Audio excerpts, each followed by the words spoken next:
Adipati Sahapati Katanjali Adiwarang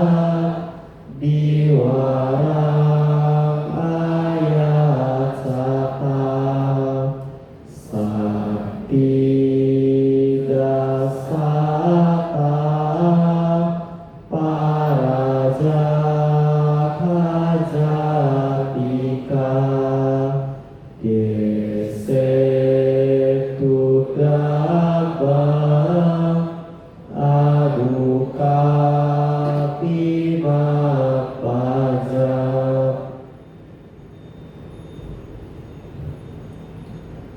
Ikuti apa yang saya ucapkan.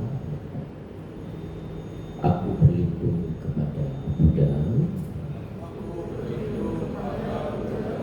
Aku berlindung kepada Dharma. Aku berlindung kepada Arya Sangha.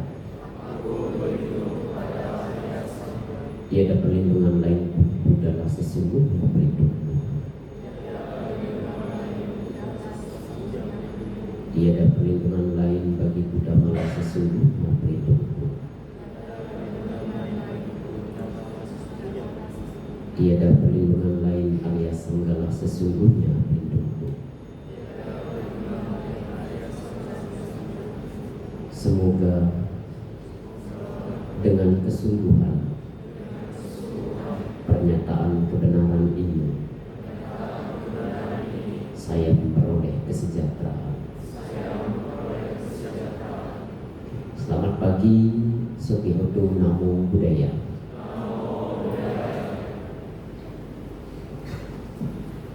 Para pasaka pasika,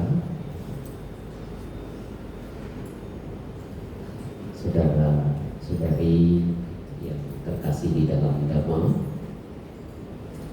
pada kesempatan pada pagi hari ini kita akan bersama-sama untuk belajar Dhamma, yang mana pada hari ini kita belajar Dhamma dengan tema mengatasi stres ya, dan tekanan akademik dengan meditasi. Adik-adik kami yang terkasih di dalam Dhamma, yang mana tadi Anda sudah melakukan meditasi ya. Tentunya tadi ada yang meditasinya serius, ada juga yang pura-pura serius. Tentu Anda sebagai mahasiswa ya, dengan kesibukan, apalagi kalau di Batam ini kebanyakan para mahasiswanya ambil kuliahnya malam ya, dan paginya kerja. Tentu berbagai kesibukan dan tekanan sangat mempengaruhi ya, sangat mempengaruhi baik secara fisik maupun secara mental. Maka perlu sekali ya, para adik-adik kami, para mahasiswa, untuk memiliki pikiran atau batin yang tenang ya, batin yang baik untuk menjaga agar kesibukan ataupun perasaan-perasaan yang tidak menyenangkan atau perasaan-perasaan stres yang Anda alami bisa dihadapi dengan baik ya, bisa dilalui dengan baik. Maka di dalam agama Buddha ada cara-cara atau metode-metode yang bisa dilakukan sehingga kita memiliki pikiran atau batin yang seimbang, sehingga tidak mudah stres ya, ketika menghadapi tekanan-tekanan di dalam kehidupan sehari-hari, terutama ketika Anda belajar, ya, ataupun di lingkungan kerja Anda. Maka ada beberapa poin yang akan saya sampaikan, ya, di dalam ceramah pada kali ini,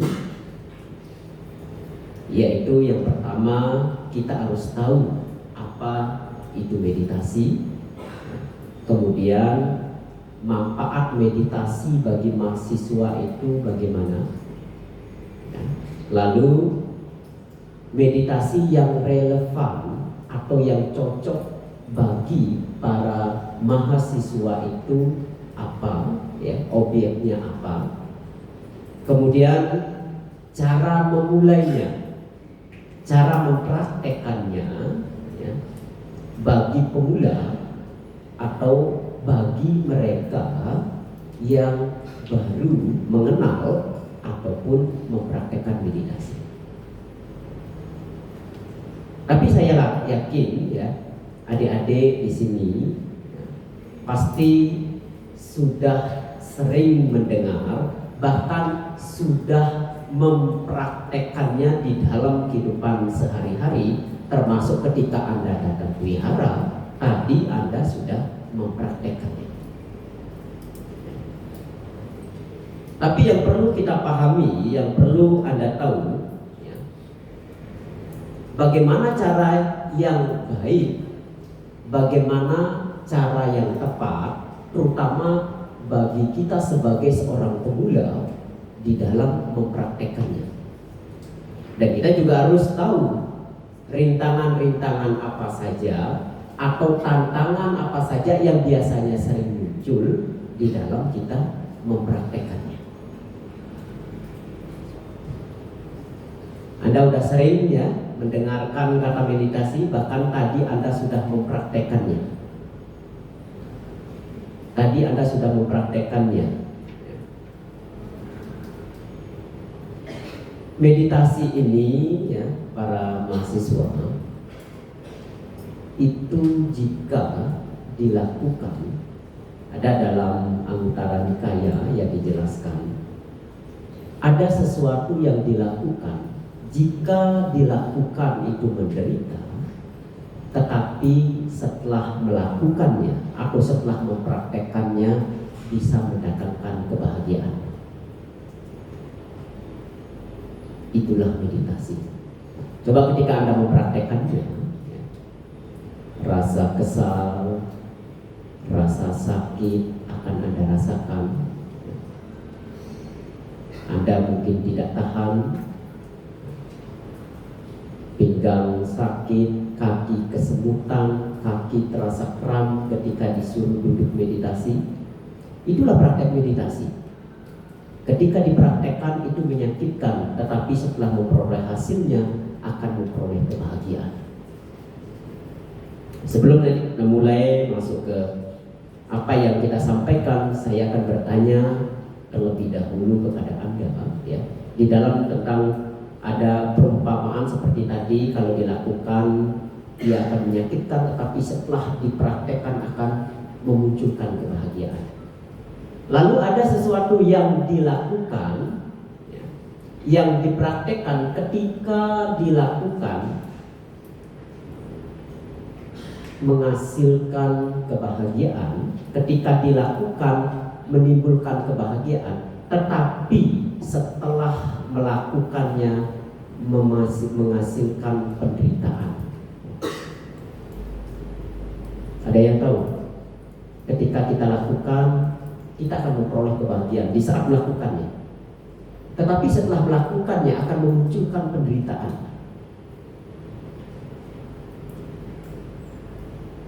Apa? Apa? Mencuri. Ada lagi yang lain? Apa? Orang mabuk. Kalau orang minum, orang mabuk itu dia menyenangkan. Betul nggak? Betul. Yang Bartol kayaknya udah sering mabuk ya. Orang mabuk atau orang minum, mereka merasa senang ketika melakukannya, tetapi setelah itu mereka menderita. Kemudian ada sesuatu yang dilakukan, ketika dilakukan ia menderita, dan setelah melakukannya juga menderita. Apa kira-kira?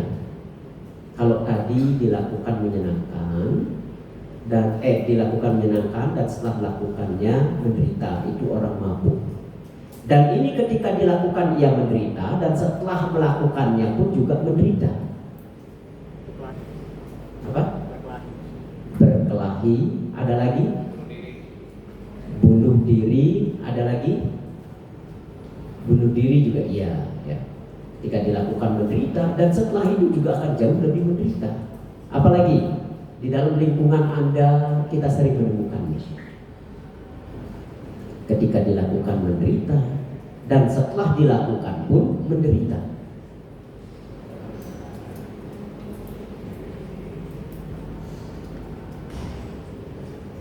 Mencuri. Orang mencuri itu kan biasanya takut menderita. Setelah melakukannya ketahuan, kena tangkap, lebih menderita. Orang membunuh juga sama. Orang yang melakukan pembunuhan, ya, ketika mereka melakukannya, itu sebenarnya mereka menderita. Lebih-lebih ketika setelah melakukannya, mereka juga akan lebih menderita. Terutama penderitaan bagi makhluk yang dibunuhnya sangat menderita sekali. Dan orang bunuh diri itu ia menderita. Dan setelah melakukannya ia akan lebih menderita. Dikatakan kalau di dalam agama Buddha, mereka yang pernah sekali membunuh diri, maka dalam beberapa kelahiran ia akan selalu melakukan bunuh diri. Maka Anda kalau stres, ya, kalau Anda tidak baik-baik saja, jangan pernah berpikir untuk bunuh diri. Kenapa harus bunuh diri? Tidak perlu Anda lakukan, toh nanti juga kita pada akhirnya akan mati. Nggak perlu bunuh diri. Nanti kita juga akan mati dengan sendirinya. Maka jangan pernah Anda berpikir dan melakukan bunuh diri. Penderitaannya akan lebih panjang. Lalu yang keempat, ketika dilakukan ia bahagia dan setelah melakukannya pun ia bahagia. Praktek apakah itu? Praktek apa? Kebajikan apa? Berdana, memberi, berderma. Orang biasanya ketika memberikan sesuatu mereka senang, dan setelah memberikan pun ia juga merasa senang. Lain dengan praktek meditasi. Praktek meditasi ketika dilakukan, kebanyakan orang merasa menderita. Namun setelah dilakukan, ia akan bergembira, berbahagia. Lebih-lebih kalau mereka sukses dan berhasil di dalam praktek meditasi. Apalagi Anda sebagai mahasiswa, ya, meditasi sangat penting. Bahkan kalau kita di dalam agama Buddha itu adalah satu praktek yang memang harusnya wajib dilakukan, dipraktekkan oleh umat Buddha. Namun biasanya kalau kita diajak praktek meditasi, banyak orang tidak suka. Kenapa banyak orang tidak suka? Seperti tadi saya katakan, karena praktek meditasi kalau dipraktekkan orang itu menderita.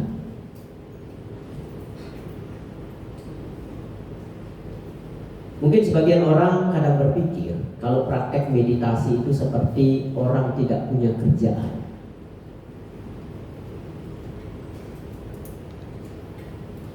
Praktek meditasi itu sama seperti orang mendaki gunung. Ada yang pernah mendaki gunung di sini? Yang sering muncak? trekking, yang suka naik gunung. Orang naik gunung, kadang banyak orang juga mengatakan orang pendaki gunung itu seperti orang gak ada kerjaan. Gunung tinggi-tinggi, jalan begitu terjal dilewati hanya demi untuk mencapai puncak gunung. Namun apa yang terjadi? Walaupun jalannya terjal, walaupun gunungnya tinggi, bahkan untuk sampai ke puncak sebuah gunung memerlukan waktu berhari-hari atau paling tidak berjam-jam untuk sampai puncak dari bawah untuk naik ke puncak. Di saat Anda berjalan, Anda akan merasa kecapean, seperti rasa gak kuat, ngos-ngosan, apalagi yang tidak terbiasa. Namun apa yang terjadi? Ketika seseorang sudah sampai di puncak gunung, kepuasan, kebahagiaan itu akan diperoleh mereka yang mendaki gunung tersebut. Makanya tidak heran orang yang sekali sudah pernah mendaki gunung, walaupun jalannya sangat terjal atau membahayakan, mereka akan terus ingin mengulang kembali untuk mendaki gunung atau mendaki bukit semata-mata untuk melihat pemandangan atau memperoleh udara yang sejuk di atas gunung tersebut. Begitu juga dengan meditasi. Ketika seseorang mempraktekkan meditasi, ya, di mana ketika mereka pernah merasakan kebahagiaan di dalam praktek meditasi tersebut, maka mereka akan terus ingin mengulangnya, mengulang dan melakukan praktek meditasi. Maka saya ibaratkan orang latihan meditasi itu seperti orang yang mendaki gunung. Jalannya terjal, jalannya membahayakan, tetapi ingin terus mendaki. Begitu juga dalam praktek meditasi. Walaupun rasa sakit sering muncul dan sering dialami, tetapi ketika memperoleh kenyamanan, rasa tenang di saat mereka melakukan praktek meditasi tersebut, maka orang tersebut akan terus ingin mencapainya, ingin melakukannya.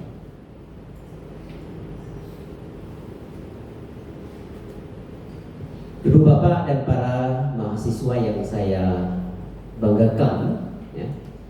Maka yang pertama yang harus kita ketahui, apa itu meditasi? Apa itu meditasi? Meditasi itu adalah praktek untuk melatih pikiran atau untuk melatih batin kita untuk mencapai ketenangan.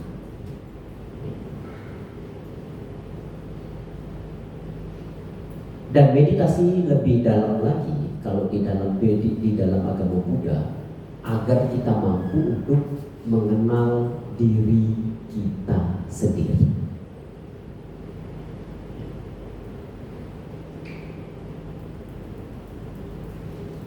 Dan saya yakin Anda yang duduk di sini, kalau diajak meditasi, latihan bersama atau duduk meditasi, 100% yang ada di sini mungkin cuma 10% yang berminat. Tapi kalau Anda ada yang di sini, kalau diajak nonton konser kesayangannya, 100% yang ada di sini, saya yakin 100% akan mendaftar. Anda pasti akan mendaftar.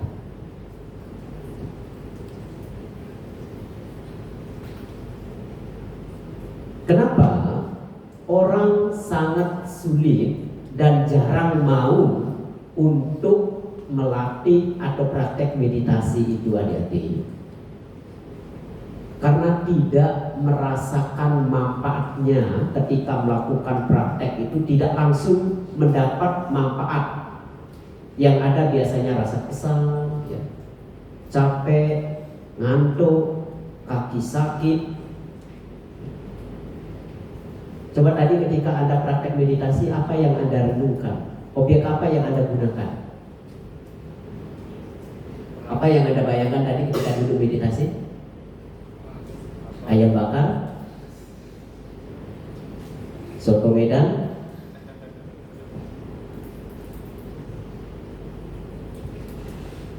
Nah, nanti kita objek apa yang cocok, yang relevan untuk kita praktekkan, dan ini bisa Anda lakukan kapan saja, di mana saja, ya, di setiap waktu Anda bisa melakukannya.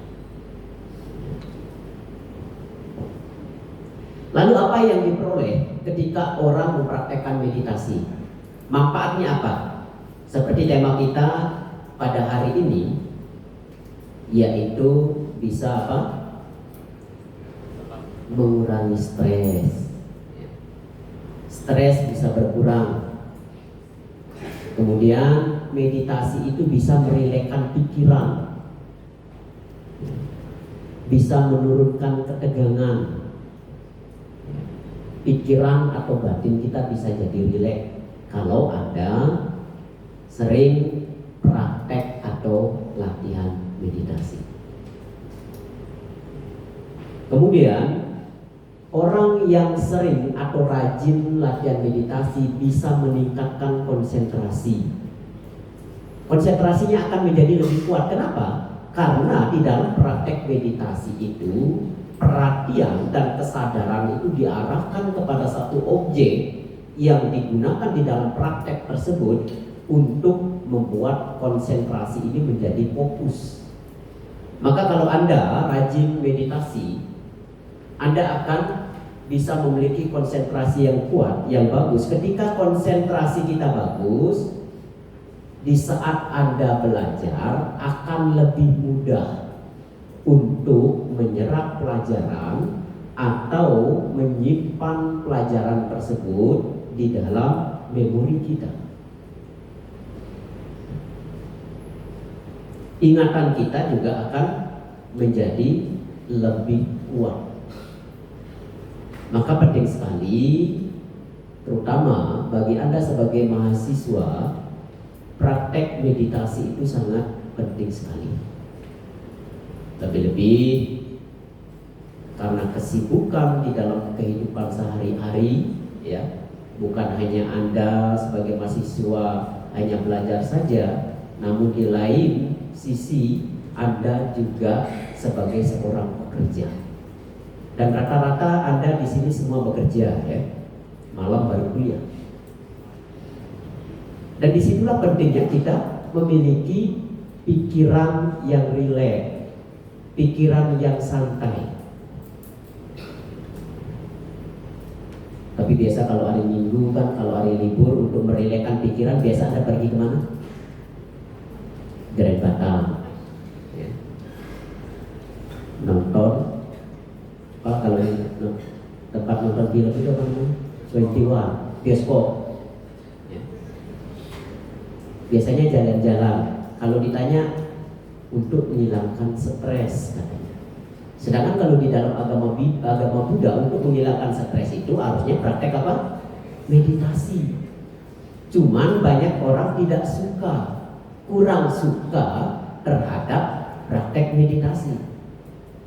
Maka dengan cara-cara yang justru tidak banyak membawa manfaat, bahkan bisa mengurangi penghasilan Anda pun berani melakukannya. Untuk menghilangkan stres, jalan-jalan ke mall, makan-makan yang enak, nonton-nonton yang bagus, kan biaya banyak keluar.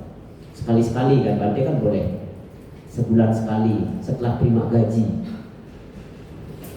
Namun, lebih bagusnya ketika kita mampu, Anda bisa mempraktekkan meditasi, itu jauh lebih bagus lagi, lebih baik lagi.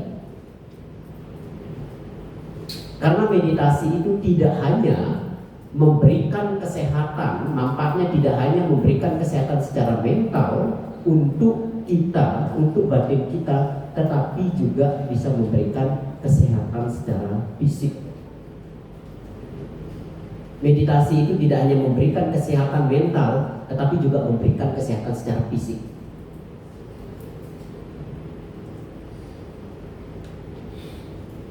Ibu bapak dan para mahasiswa yang saya banggakan, di mana di dalam praktek meditasi ini ada jenis-jenis meditasi yang relevan yang bisa Anda praktekkan, ya. Yaitu dengan praktek memperhatikan napas yang masuk dan keluar melalui pintu hidung. Kalau Anda latihan meditasinya, kalau menggunakan napas, maka gunakanlah napas tersebut masuk dan keluar melalui pintu hidung, bukan melalui mulut. Mulutnya ditutup, dirapatkan, kemudian bernapas melalui hidung, dan biarkan napas berjalan secara alami. Tidak perlu diatur.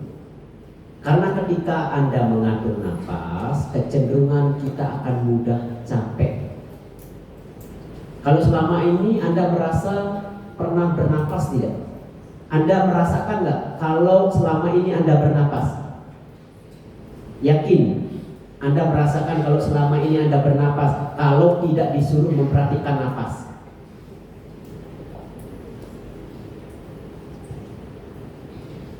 Bahkan kita sendiri tidak tahu kalau kita ini sedang bernapas. Mengapa napas ini lebih relevan untuk dijadikan objek? Karena kita semua bernapas, dan napas itu juga ada di dalam diri kita, bagian dari tubuh kita. Bagian dari tubuh kita. Lalu bagaimana caranya? Cara memulai meditasi terutama bagi pemula, cari tempat yang tenang. Tempat yang tenang itu di mana? Di rumah juga bisa. Tidak mesti harus di hutan. Tempat yang lebih tenang kan orang cenderungnya berpikir di hutan kan? Dalam gua. Di rumah juga bisa.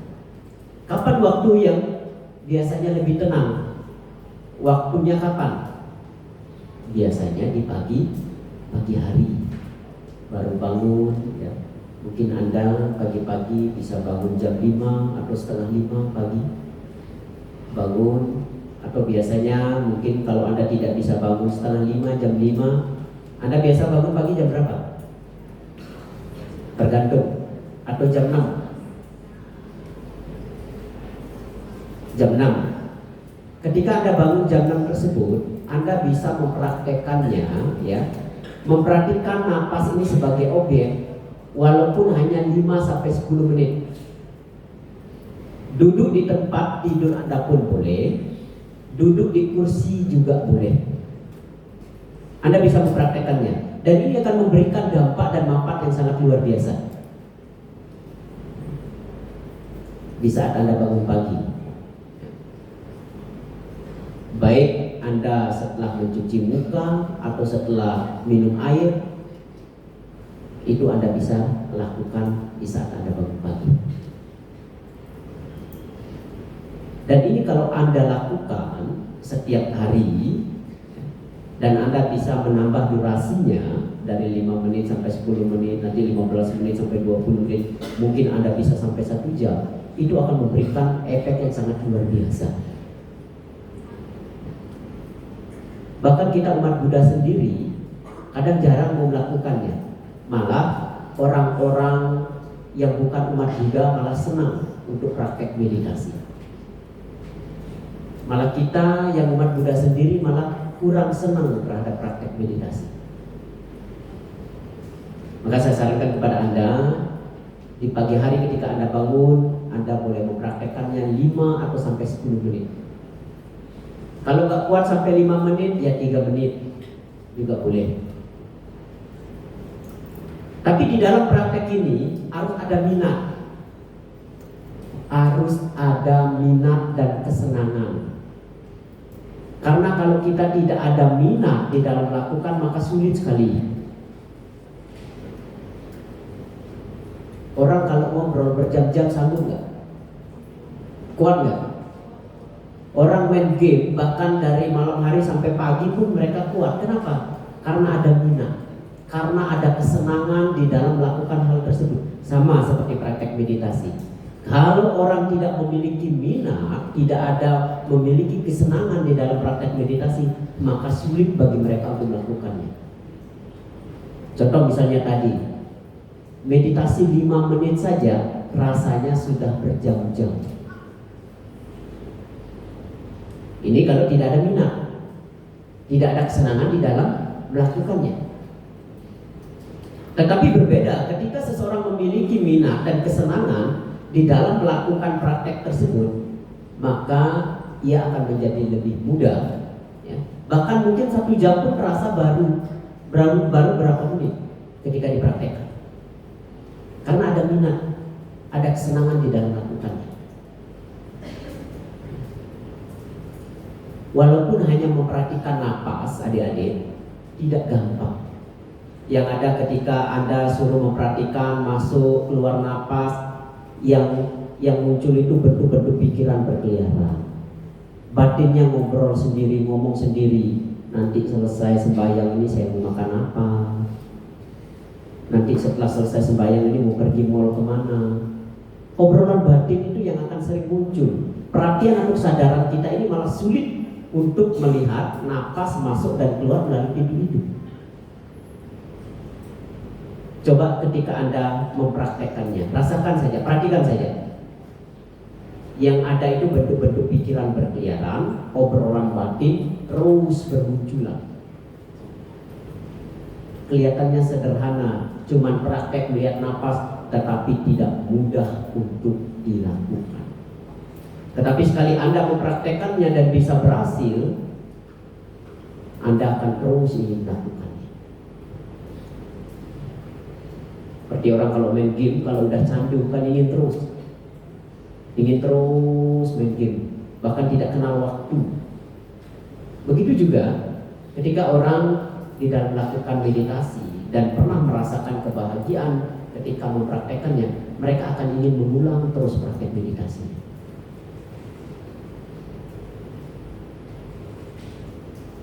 Di mana dengan mengetahui banyak begitu manfaat besar yang bisa diperoleh ketika mempraktekkan meditasi, mestinya kita sebagai umat Buddha, lebih-lebih Anda sebagai mahasiswa, harusnya mempraktekkannya supaya memiliki konsentrasi yang baik, bisa menghilangi stres ketika ada masalah.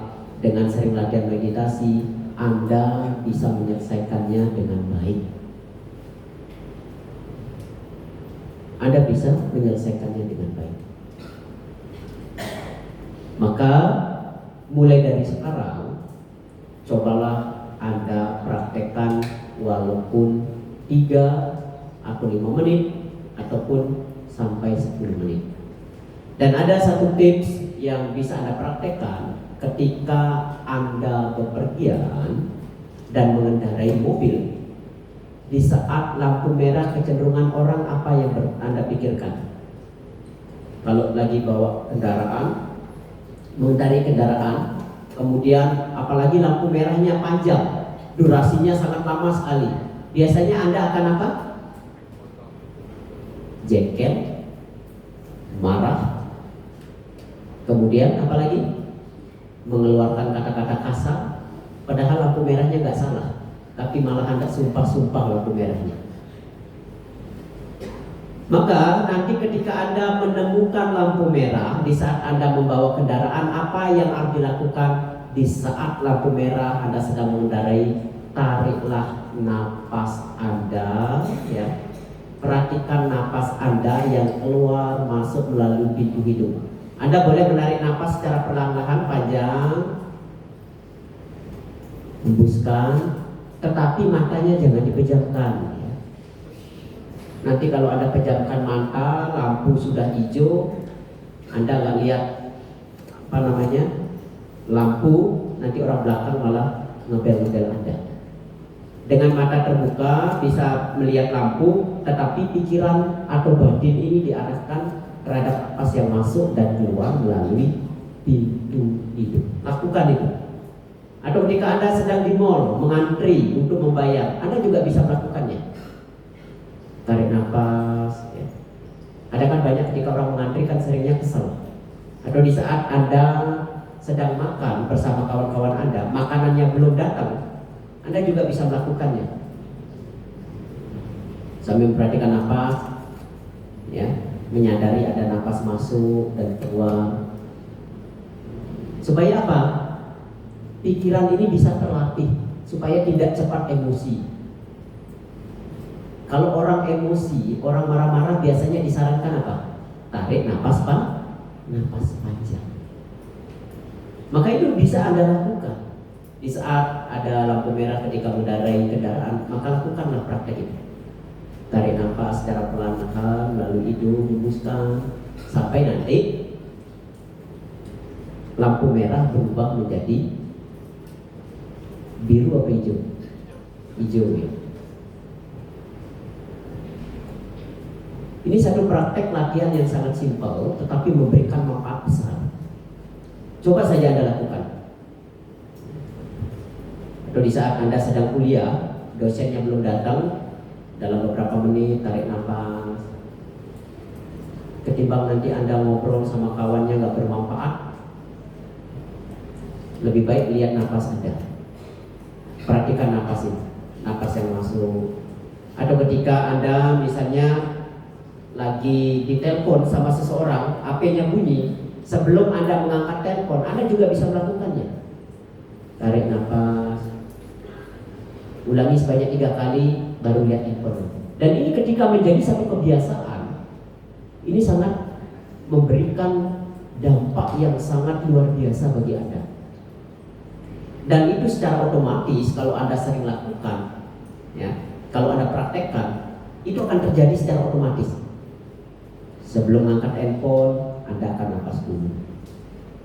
Nanti ketika ada dimarahi sama orang tua, jangan ketika dimarahi orang tua terus Anda tarik nafas panjang.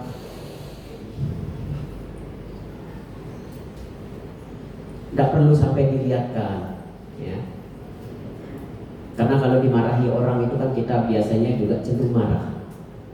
Kalau marah itu yang sakit apa? Dada itu terasa sesak. Maka kadang cara untuk mengatasinya kebanyakan orang akan melakukan tarik nafas perlahan, hembuskan. Tarik perlahan, hembuskan juga melalui hidung. Atau ketika mungkin Anda melihat orang yang tidak Anda senangi,